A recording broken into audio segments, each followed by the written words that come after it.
Hello everyone, and welcome back to another video. Today we are taking a walk through the town center at Aurora in Aurora, Colorado. This mall is actually still doing pretty well. Occupancy here is still relatively high, and it still gets pretty busy. And even with the whole retail apocalypse going on and this mall's bit of a rough reputation due to its sketchy past, this mall continues to hold its own for Aurora and remain thriving. Even on this Monday evening that I filmed this footage on, this mall was still pretty busy for a Monday in April. So let's take a walk through the town center at Aurora and see what it holds in store for us during this visit in April 2024.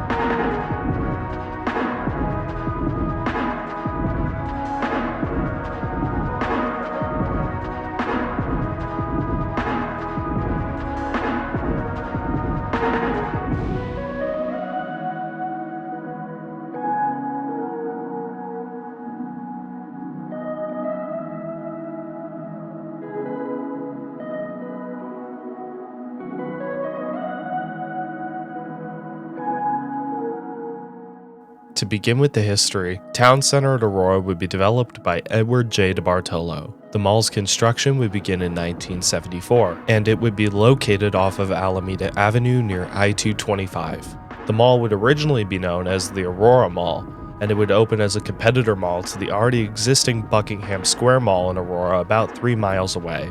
Aurora Mall would officially open in September 1975, with the original anchors of JCPenney, Sears, May DNF, and Denver Dry Goods. The mall would also feature a 3-screen General Cinemas and over 100 stores in its 1 million square feet of retail space.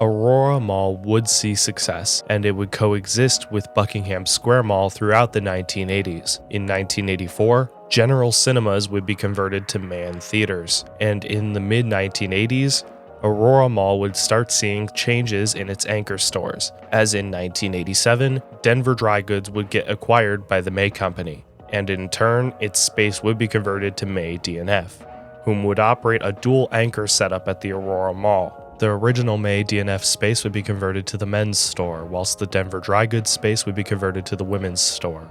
And in 1993, May DNF would get converted to Foley's. Foley's would still operate the dual anchor setup at this time. 1997 would see the DeBartolo Group get acquired by Simon Property Group, and all of DeBartolo's malls, including Aurora Mall, would see ownership turn over to Simon. Also in 1997, the theater would change hands one more time to Starship Cinemas before it would permanently close in 1999. And the theater would be replaced by a much larger cinema known as Century Theaters that would open as an out parcel in the mall parking lot in 1998.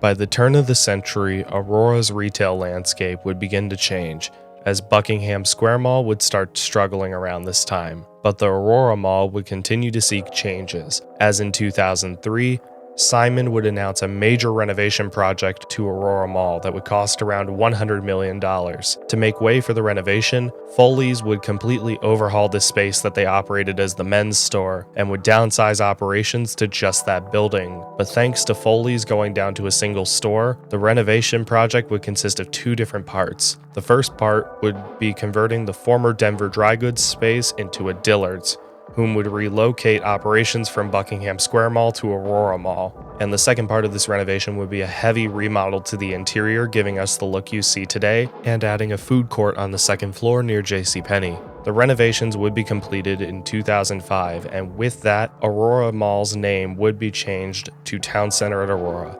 This renovation project would inevitably kill off Buckingham Square Mall, which closed in 2007 and would be demolished for a lifestyle center known as the Gardens on Havana. However, Town Center at Aurora's renovation project wouldn't be without controversy, as during the renovation, a controversy would arise on one of management's new focuses on attracting more of a white-only clientele. But thankfully, the city condemned the racist views and demanded an apology from Simon. And also shortly after the renovation in June 2005, a 19-year-old girl was killed when trying to break up a fight in the mall. Despite the mixed perception happening at Town Center at Aurora, however, the mall would continue on doing pretty well with business as usual. 2006 would see Foley's get converted to Macy's.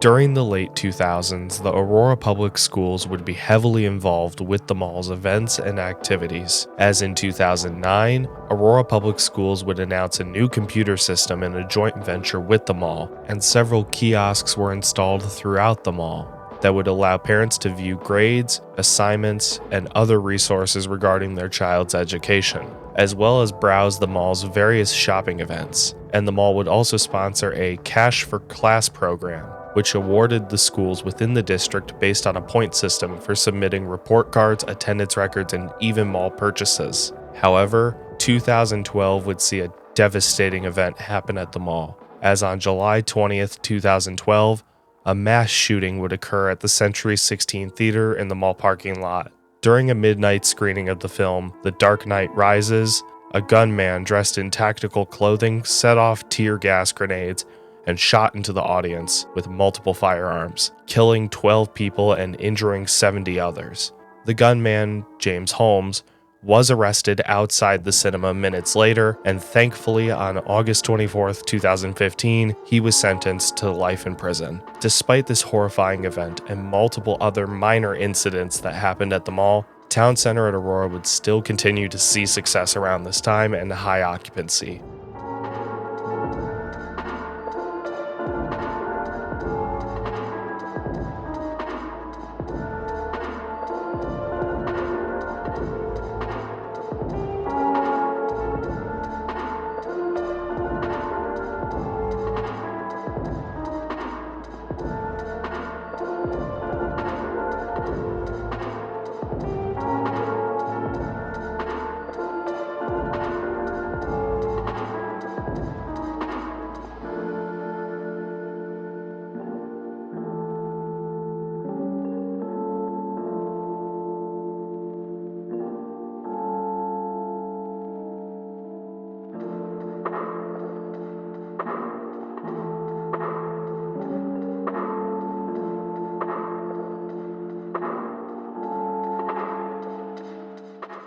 On August 31st, 2019, it was announced that Sears would be closing their town center at Aurora location along with 92 other stores nationwide. The store officially closed on December 15th, 2019. However, this wouldn't do too much to damage the mall, as even after the COVID lockdown in 2020, town center at Aurora would still have high occupancy, and the Sears space would be quickly replaced by Fieldhouse USA on August 26, 2021. However, another shooting would happen in the Dillards parking lot in March 2023 that resulted in the death of a 13-year-old boy. Despite this, town center at Aurora still seems to be holding its own for the region. Even the mall's current ownership, Washington Prime, seems to be taking great care of the mall, but only time will tell what the future of town center at Aurora holds.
So, overall, I do think that the town center at Aurora doesn't have a lot of character. Overall, the mall is honestly kind of bland. I feel like Southwest Plaza actually had its own unique look, despite the fact that even it had not a lot of color, where this place just feels very boring and uninteresting.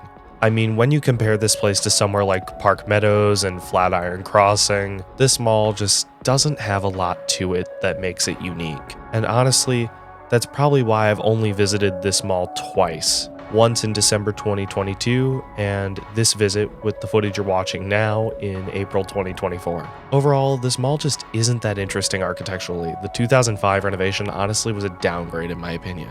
With that being said though, I want to get into my own personal bias because quite frankly, I think the mall's still doing okay right now, but I do feel like if this place loses another anchor, like for example, if JCPenney or Macy's closes, I think this mall will start struggling. And honestly, that's just because Park Meadows is so close to here, and same with Cherry Creek, that this mall is just kind of in a weird spot. I'm kind of shocked it's actually still here considering that Park Meadows isn't too far away, and same with Cherry Creek. But who knows? This mall does seem to appeal more towards a different shopping demographic compared to Park Meadows. This mall seems more lower middle class, where Park Meadows is more upper middle class. But I do want to emphasize, considering this mall does seem to have had a bit of a sketchy past, and if you look up info about this place online, you can see that this place has had a lot of crime in the past. However, both of the times I visited this mall, I didn't feel unsafe.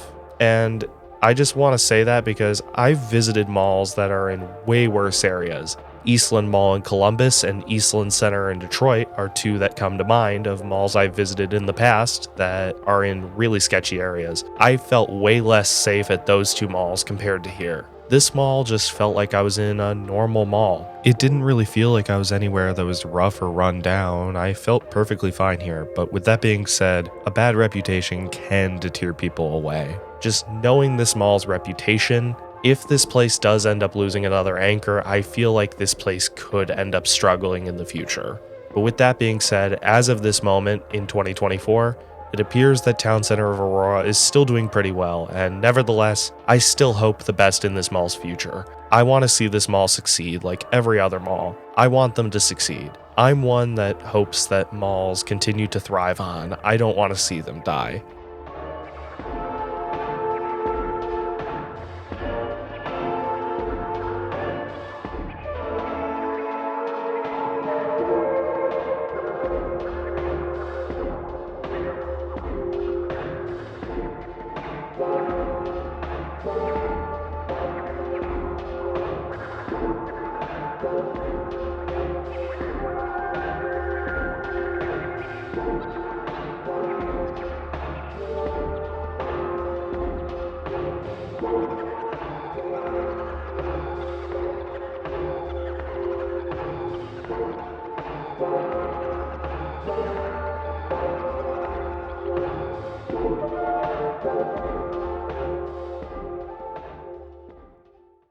And ladies and gentlemen, with that being said, I would like to thank you all for watching my video tour of the town center at Aurora in Aurora, Colorado. If you guys did enjoy this video, please be sure to leave a like as it greatly helps support the channel. And whilst you're at it, be sure to subscribe and turn on notifications so more mall videos can come to more viewers like you. I have a lot more mall content coming to the channel very soon with a lot more malls you're not going to want to miss, so be sure to subscribe for more mall videos to come your way. I also have an Instagram linked in the description with sneak peeks of future videos coming to the channel. With that being said, thank you all so much for watching. Take care, stay awesome, and have a blessed day. I will see you all in my next video.